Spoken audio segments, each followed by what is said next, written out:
Hello friends, अस्सलाम वालेकुम। हमेशा की तरह आज फिर एक स्टोरी के साथ आपके सामने हाजिर हूँ। तो चले बढ़ते हैं अपनी स्टोरी की तरफ। अहमद गली में खेल रहा था जब उसको अम्मी ने पास बुलाया और कहा कि बेटा ज़रा जल्दी से हलवाई चचा की दुकान से समोसे ले आओ, मेहमान आए हुए हैं। अम्मी ने पैसे उसके हाथ में पकड़ाए और अहमद भागा भागा हलवाई चचा की दुकान पर चला गया।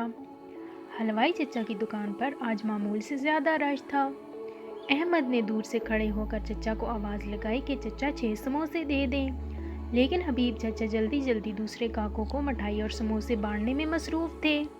इस वजह से अहमद की आवाज़ उनके कानों तक ना पहुंच सकी। अहमद ने बार बार चचा को बुलंद आवाज़ से मतवज्जा किया, लेकिन चचा अपने काम में मसरूफ़ रहे। आखिरकार हबीब चचा ने उसे समोसों की थैली पकड़ाई और फिर दूसरे काक की तरफ मतवज्जा हो गए। अब दोस्तों, अहमद के एक हाथ में समोसों की थैली थी और दूसरे हाथ में पैसे थे, और इसी लम्हे शैतान ने उसके दिल में लालच पैदा किया और अहमद चचा को पैसे दिए बिना अपने घर की तरफ जाने लगा। घर पहुंचकर अहमद ने समोसे की थैली अम्मी को पकड़ाई और भागकर अपने कमरे में चला गया। उसकी अम्मी पीछे से उसको आवाज़ें लगाती रही कि क्या हुआ है, तुम्हारी ऐसी हालत क्यों हो गई है, लेकिन उसने अम्मी की किसी बात का जवाब ना दिया।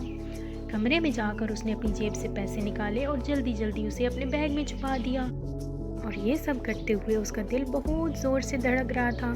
दोस्तों, अगले दिन जब अहमद स्कूल गया तब भी वो इसी हालत में रहा और हर किसी से छुपता फिर रहा था, क्योंकि उसको डर था कि कहीं उसकी चोरी पकड़ी ना जाए।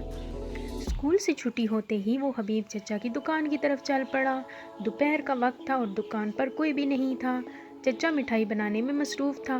दुकान पर पहुंचकर उसने पहले सलाम किया और फिर चचा से उसकी खैरियत पूछी, और इसके बाद उसने शर्मिंदा होते हुए अपनी जेब से पैसे निकाले और चचा की तरफ बढ़ाए और चचा से कहा कि चचा, कल मैं समोसे लेकर गया था लेकिन आपको पैसे देना भूल गया था।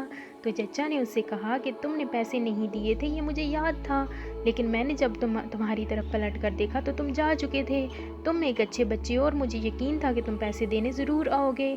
और दोस्तों, उसके बाद चचा ने उसको इनाम के तौर पर जलेबियाँ और समोसे दिए। चचा को पैसे वापस करने के बाद अहमद बहुत खुश था, क्योंकि जिस वजह से वो एक दिन परेशान रहा अब वो वजह ख़त्म हो चुकी थी।